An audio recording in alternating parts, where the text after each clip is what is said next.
especially here in Dodge County and even in the counties north of us, lead-based paint is still a uh, very prevalent Hmm. issue.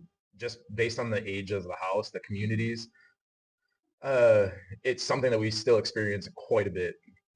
Lead-based paint, lead poisoning in general is nothing to be messed around with. Hmm.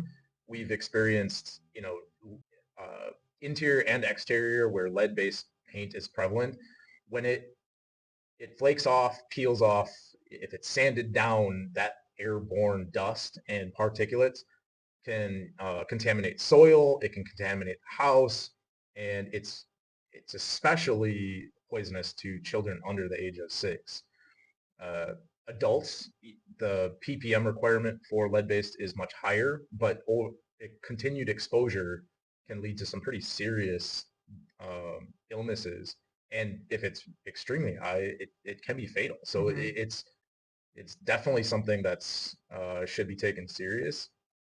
And that's, I think, why the government-backed loans are so in tune with the needs of those things being addressed. Hmm. We've experienced a lot of the lead-based paint on the exterior.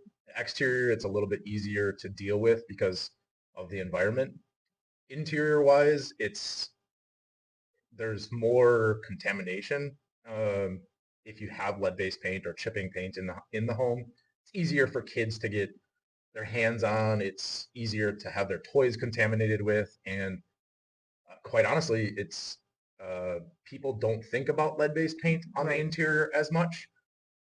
They see peeling and chipping paint, and everybody just kind of gets drawn to the idea that if it's peeling, it's chipping, it's lead. That's not necessarily true, but you could have lead-based paint on the inside that's not peeling and chipping. And if someone goes through a home renovation without Oh. knowing that there's lead-based, they could be unknowingly contaminating their entire family. We had a client a couple months ago. They wanted to sand down their stairs, Mhm. refinish their stairs to give it, a more modern look. Mhm. And they started that and didn't take the proper um, measures to mitigate any kind of airborne dust in the house.